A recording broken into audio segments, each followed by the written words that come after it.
नमस्कार। UKPSC mains की तैयारी की इस खास चर्चा में आप सभी का स्वागत है।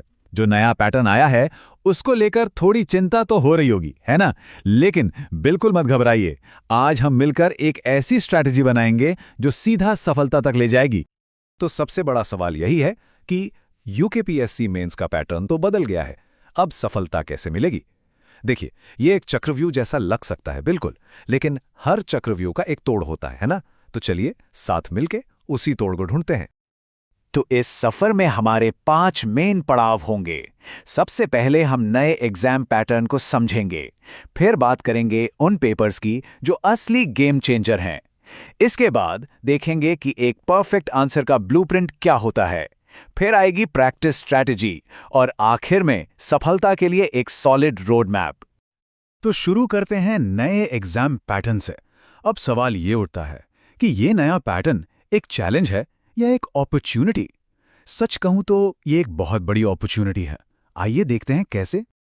देखिए, इस नए सिलेबस में जो जनरल स्टडीज के पेपर्स आई से 4 हैं, उन्हें अब यूपीएससी पैटर्न के साथ अलाइन कर दिया गया है, जो कि एक तरह से ठीक है। लेकिन असली ट्विस्ट तो अभी बाकी है। एक ऐसा एलिमेंट है जो पूरा खेल ही बदल देगा। और अब हम आ गए हैं सबसे क्रूशियल पार्ट पर। ये हैं वो पेपर्स जहां से मेरिट लिस्ट असल में डिसाइड होगी। ये हैं असली गेम चेंजर, वो पेपर्स जो आपको भीड़ से आगे निकालेंगे। और ये गेम चेंजर पेपर्स कौन से हैं? ये हैं उत्तराखंड पर बेस्ड 2 नए पेपर, GS5 और GS6। और इनका टोटल वेटेज पता है कितना है? पूरे 400 मार्क्स। जरा सोचिए ये कितना बड़ा डिफरेंस क्रिएट कर सकता है। तो बात बिल्कुल सीधी है। अगर टॉप रैंक में आना है तो इन 2 पेपर्स को अपना सबसे स्ट्रॉन्ग वेपन बनाना ही होगा। सारा फोकस यहीं पर होना चाहिए। इसको ना ऐसे समझिए, जनरल स्टडीज के जो पेपर्स आई से 4 हैं, वो एक बिजी हाईवे की तरह हैं, जहां सब सीरियस कैंडिडेट्स लगभग एक ही स्पीड से चल रहे हैं। वहां स्कोर में बहुत ज्यादा फर्क नहीं आएगा। लेकिन उत्तराखंड के जो पेपर 5 और 6 हैं, ये एक खुला नया रास्ता है जहां आप आगे निकल सकते हैं और एक बड़ा स्कोर डिफरेंस क्रिएट कर सकते हैं। यही तो है गोल्डन अपॉर्चुनिटी। चलिए, तो हमें यह तो पता चल गया कि क्या पढ़ना है, पर उससे भी जरूरी है कि उसे प्रेजेंट कैसे करना है। सिर्फ नॉलेज कलेक्ट करना काफी नहीं है, उसको इफेक्टिवली प्रेजेंट करना आना चाहिए। तो अब बात करते हैं एक परफेक्ट आंसर के ब्लूप्रिंट की। हर हाई स्कोरिंग आंसर का एक सिंपल फॉर्मूला है, एक 3 पार्ट पिरामिड। सबसे पहले इंट्रोडक्शन, 2 से 3 लाइन में या तो की टर्म डिफाइन कीजिए या करंट अफेयर्स से लिंक कीजिए। फिर आती है मेन बॉडी, जहां आप टॉपिक को एक्सपैंड करेंगे। और आखिर में कंक्लूजन, जिसमें एक forward looking solution oriented summary देनी है। अब मेन बॉडी को इम्पैक्टफुल कैसे बनाएं? कुछ सिंपल टूल्स हैं। छोटे छोटे सब हेडिंग्स यूज कीजिए। क्लैरिटी के लिए बुलेट पॉइंट्स डालिए, जहां पॉसिबल हो सिंपल डायग्राम्स या फ्लोचार्ट्स बना दें। कीवर्ड्स को हाईलाइट करना मत भूलिए। और हाँ, स्पेसिफिक डेटा और पॉलिसीज को रेफरेंस करना आपके आंसर को एक्स्ट्रा वेट देगा। ये छोटी छोटी चीजें ही एक्स्ट्रा मार्क्स दिलाती हैं।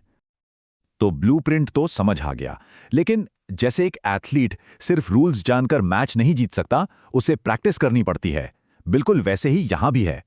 असली स्किल आती है डिसिप्लिन ट्रेनिंग से। तो चलिए अब बात करते हैं प्रैक्टिस स्ट्रैटेजी की। प्रैक्टिस स्ट्रैटेजी के 2 मेन पिलर्स हैं। पहला है डेली आंसर राइटिंग प्रैक्टिस, यानी डैप। ये आपकी रोज की एक्सरसाइज है, इससे राइटिंग फ्लुएंसी आएगी।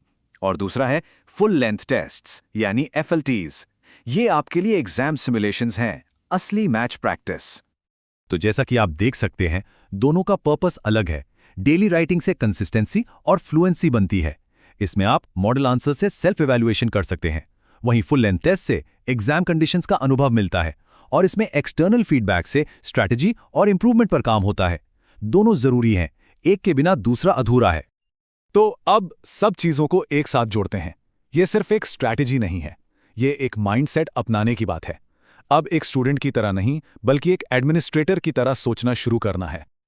तो जीत का मंत्र क्या है, एक बार फिर से देख लेते हैं। सबसे पहले नए पैटर्न को समझो। दूसरा, 400 मार्क्स के उत्तराखंड पेपर्स को मास्टर कर लो। तीसरा, हर आंसर को इंट्रो, बॉडी, कंक्लूजन के पिरामिड में स्ट्रक्चर करो। चौथा, सब हेडिंग्स, डेटा, डायग्राम से अपने आंसर्स को इन्हांस करो। और पांचवां, रोज DRP और रेगुलर FLTs दो। बस यही है सफलता का रोड मैप। एक बात हमेशा याद रखिएगा, सफलता ज्ञान के अधिग्रहण से नहीं, बल्कि उस ज्ञान को सीमित समय के भीतर प्रभावी ढंग से प्रस्तुत करने की क्षमता से निर्धारित होती है। मतलब एग्जाम में वो नहीं जीतता जो सबसे ज्यादा जानता है, बल्कि वो जीतता है जो कम टाइम में अपने नॉलेज को सबसे अच्छे से प्रेजेंट कर पाता है। तो आखिर में बस एक सवाल के साथ इस चर्चा को खत्म करते हैं।